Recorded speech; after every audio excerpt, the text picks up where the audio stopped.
Hello everyone, कैसे हो आप सभी। उम्मीद करती हूँ आप सभी बहुत ही अच्छे होंगे और अपनी स्टडी अच्छे से कर रहे होंगे। तो मेरे बहुत सारे व्यूअर मुझसे पूछ रहे थे कि दी आपने जीके जीएस की तैयारी कैसे की और जीके जीएस की तैयारी कैसे करें कि हमारा जीके जीएस स्ट्रांग हो जाए।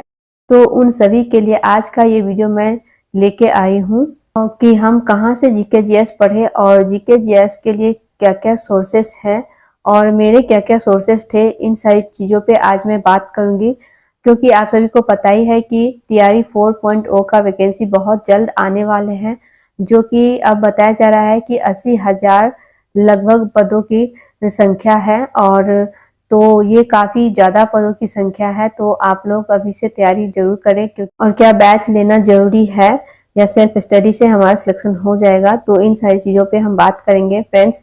तो चलिए वीडियो को आगे बढ़ाते हैं।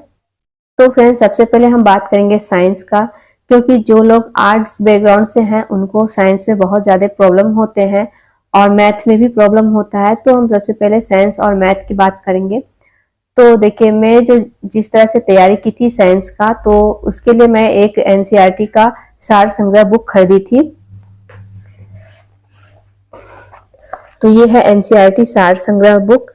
तो देखिए, जैसे हम लोग आर्ट्स बैकग्राउंड से है तो हमें ज़्यादा समझ में नहीं आएगा। ये बुक पढ़ेंगे एकदम से इसको पढ़ना स्टार्ट करेंगे तो सबसे पहले हमें क्या करना होगा कि 1 शॉर्ट्स वीडियो करके आता है, तो आप उस वीडियो को 6 to 10 तक का आप देख लीजिए। अगर आपको टाइम लगता है पूरा वीडियो देखने में, तो आप 6 to 8 का पहले देख लीजिए। वो जब जैसे ही कंप्लीट हो जाएगा उसके बाद आप 9 to 10 का देखिएगा। तो ऐसे में क्या होगा, आपका एक ही वीडियो में आपका जो है पूरा कंप्लीट हो जाएगा एनसीईआरटी। तो इस तरह से आपको 5 से 6 घंटा में लगभग आपका एनसीईआरटी का जो साइंस है वो कंप्लीट हो जाएगा और साथ के साथ आप उसका नोट्स भी बना लीजिएगा। तो मेरे पास नोट्स भी बनाया हुआ था, जो कि मैं टीआरई 1 में बैच ली थी, तो उसमें मैं पीआरटी के लिए बैच ली थी। तो पीआरटी में आपको जैसे कि पता ही है कि टोटल जीके जीएस ही होता है, तो उसमें भी बहुत इंपॉर्टेंट रोल है इसका, क्योंकि उसमें पूरा जीके जीएस ही होता है। तो उसमें मैं बैच ली थी, तो वहां से मैं पूरा नोट्स बना के रखी हुई थी, तो उसी को मैं बार बार रिवीजन कर रही थी। तो इसीलिए मैं 1 शॉर्ट्स वीडियो नहीं देखी थी, बस उसी से मेरा हो गया था। और साथ के साथ मैं ये एनसीईआरटी सार संग्रह का पढ़ी थी। और इसके बाद ये जो प्रैक्टिस सेट है उसमें भी साइंस हो रहते हैं, तो उसको मैं प्रैक्टिस सेट लगाई थी। तो इस तरह से मेरा साइंस का कंप्लीट हो गया था। तो आप भी इसी तरह से साइंस को कंप्लीट कर लेंगे और इसके बाद आपको जितना हो सके आप प्रैक्टिस सेट लगाते रहिएगा। और प्रैक्टिस सेट आप ध्यान रखिएगा कि जैसे ही आपका कंप्लीट हो जाए एनसीईआरटी बुक, उसके बाद से आप प्रैक्टिस सेट लगाइएगा, क्योंकि अभी एग्जाम में भी बहुत ज़्यादा टाइम है। तो एकदम से प्रैक्टिस सेट नहीं लगाइएगा, उससे क्या होगा कि आप अच्छे से पढ़े नहीं रहेंगे और उसके बाद आप प्रैक्टिस सेट लगाएंगे तो आपका नंबर कम आएगा, तो इससे आपको डिमोटिवेट होगा। तो इसीलिए आप पहले कंप्लीट कर ले पूरा थ्योरी वाइज, इसके बाद ही आप प्रैक्टिस सेट लगाएं। और अब हम बात करते हैं मैथ के लिए। तो फ्रेंड्स, मैथ के लिए मैं क्या की थी कि उसके लिए मैं आरएस अग्रवाल को भी मैं फॉलो की थी, क्योंकि टीआरई 1 और 2 का एग्जाम तब तक हो गया था। तो उसमें जो जो चैप्टर से आए हुए थे क्वेश्चन, उस चैप्टर को मैं सिर्फ आरएस अग्रवाल से बनाई थी। उसके बाद टीआरई 1 और 2 का जो भी क्वेश्चन आए हुए थे सारे क्वेश्चन को मैं प्रैक्टिस करती थी। तो उसके लिए एक टीचिंग परीक्षा है, उस पर भी सर करवाए थे। और उसके बाद एक डीके गुप्ता सर हैं, वो भी सर करवाए थे, तो वहां से भी मैं की थी। तो उसको प्रैक्टिस में बार बार करी थी। और उसके बाद आरएस अग्रवाल में मैं बनाई थी, 4-5 चैप्टर था, उसको फॉलो की थी। उसके बाद जो प्रैक्टिस सेट आता है, जैसे कि ये 9 to 10 का प्रैक्टिस सेट है, तो इसमें मैथ जो दिया हुआ था उसको भी प्रैक्टिस में की थी। तो बस इतना ही मैं मैथ के लिए की थी। और हम बात करेंगे अब आपका ये करंट अफेयर्स का। तो करंट अफेयर्स के लिए मैं इस बुक को भी फॉलो की थी, प्रतियोगिता दर्पण, जो कि हर मंथ आता है। तो उसको मैं पढ़ी थी, क्योंकि मेरा जो सब्जेक्ट था पीजीटी में पॉलिटिकल साइंस था, और पॉलिटिकल साइंस में जो है आपको करंट न्यूज से भी पूछे जाते हैं।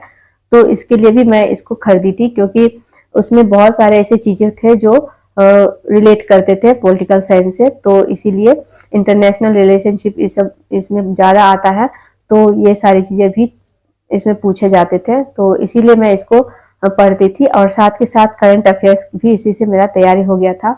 और इसके लिए मैं एक कुमार गौरव सर का भी क्लास देखती थी, जो कि मैं शुरू से ही देखती थी। जैसे टीआरई 2 जैसे कंप्लीट हुआ था, उसके बाद से ही मैं गौरव सर का देखने लगी थी करंट का क्लास। उसके बाद जैसे एग्जाम का 1 या 2 मंथ बाकी था, 1 मंथ लगभग बाकी था, जैसे नजदीक आया एग्जाम, वैसे ही मैं शंकर सर का जो है क्लास देखने लगी, क्योंकि सर जो है बिहार से रिलेटेड ज्यादा चीजें बताते हैं। और कुमार गौरव सर जो है, उनका जो करंट अफेयर्स होता है वो बहुत ही अच्छा होता है, और वो ना उसके साथ साथ जीके जीएस को भी रिवीजन कराते थे, तो उसी से मेरा जीके जीएस का रिवीजन भी हो जाता था और साथ के साथ मेरा करंट्स भी हो जाता था। तो उसको मैं एक कॉपी में भी लिख लेती थी और फिर बाद में उसको रिवीजन करती थी। तो इस तरह से मैंने जीके जीएस के लिए करंट अफेयर्स को तैयार किया था, और आप सब भी इसी तरह से अपना करंट अफेयर्स भी पूरा अच्छे से तैयार कर सकते हैं। तो फ्रेंड्स, अब हम बात करते हैं हिस्ट्री, ज्योग्राफी और पॉलिटिकल साइंस का। तो उसके लिए आपको 6 to 12 तक का एनसीईआरटी बुक पढ़ना ही पड़ेगा। इससे आप पीछे नहीं हट सकते, क्योंकि जब तक आप इन बुक को नहीं पढ़ेंगे तब तक आपका जो है अच्छे से जीके जीएस प्रिपेयर नहीं होगा, और इसी से आपका सब्जेक्ट भी अच्छे से प्रिपेयर होगा।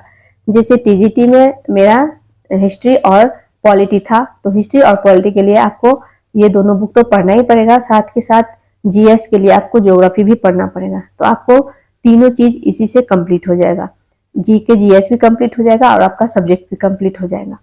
तो आपको एनसीईआरटी बुक बहुत ही इंपॉर्टेंट है पढ़ना। आपको 12th तक का एनसीईआरटी बुक पढ़ना है अपने सब्जेक्ट के लिए, और जीके जीएस के लिए भी आपको 12th तक का ही पढ़ना पड़ेगा, क्योंकि 6 to 8 तक में इतने कंटेंट नहीं होते हैं बुक एनसीईआरटी बुक में, और 9 से लेकर 12 तक में ही ज्यादातर कंटेंट आपको मिलेंगे। तो इसीलिए, और 6 to 8 तक का जो बुक है एनसीईआरटी का, उसको पढ़ने में ज्यादा टाइम भी नहीं लगता है, आप एक दिन में उसको खत्म कर सकते हैं। लेकिन 9 to 12 तक का जो बुक है उसमें कंटेंट ज्यादा रहते हैं, तो उसको अंडरलाइन करते हुए आप पढ़िए। और हो सके टाइम मिले तो आपके पास अगर 8 घंटा से ज्यादा टाइम मिलता है तो आप नोट्स भी बना लीजिए, क्योंकि पढ़ाई करना और साथ के साथ प्रैक्टिस भी करना और नोट्स भी बनाना सारा कुछ पॉसिबल नहीं है 8 घंटा में। और अगर आप बैच लिया है तो आपको बैच भी पूरा देखना है, तो आपको 8 घंटे में नहीं हो पाएगा। तो मैं तो बैच नहीं ली थी, बस मैं अपने सेल्फ स्टडी से और इसी तरह से अपना पूरा अच्छे से प्रिपेयर करी थी। और आप भी अगर चाहते हैं तो बिना बैच के ही आप अपना अच्छा से 25+ स्कोर जीके जीएस में कर सकते हैं, या फिर आप अपना सब्जेक्ट में 60+ स्कोर भी कर ला सकते हैं अगर आप इस तरह से पढ़ते हैं। तो अगर आपको ज़्यादा दिक्कत होता है तो आप बहुत ज़्यादा तो आप प्रैक्टिस यूट्यूब चैनल से कर सकते हैं। आपको यूट्यूब चैनल पे बहुत सारे आपको जो है चैनल मिल जाएंगे, और आपको पता भी होगा द ऑफिसर एकेडमी भी है, और एक सनी सर का भी आता है, और उनका अड्डा 24/7 है शायद, अच्छे से मुझे नहीं याद है उसका चैनल का नाम। और आपको द ऑफिसर एकेडमी और टीचिंग परीक्षा, ये तीनों चैनल बहुत ही अच्छे हैं, आप इन चैनलों पर जाके अपना प्रैक्टिस कर सकते हैं। सो फ्रेंड्स, तो इसी तरह से मैंने अपना जीके जीएस को अच्छे से तैयारी किया था, और आप भी फ्री में इसी तरह से अपना जीके जीएस अच्छे से 25+ स्कोर कर सकते हैं। तो कैसा लगा आपको ये वीडियो, कमेंट करके जरूर बताइएगा। और आप सब अगर मेरे चैनल को पहली बार देख रहे हैं तो चैनल को सब्सक्राइब जरूर कीजिएगा, और वीडियो पसंद आए तो वीडियो को लाइक कीजिएगा और अपने फ्रेंड्स के साथ शेयर कीजिएगा। और अब मैं मिलती हूँ आपसे एक नए वीडियो के साथ, और आगे जो वीडियो आने वाला होगा वो होगा सब्जेक्ट से रिलेटेड, तो आप मेरे चैनल को जरूर से सब्सक्राइब करें। चलिए, मैं मिलती हूँ आपसे नेक्स्ट वीडियो में, तब तक के लिए बाय, टेक केयर।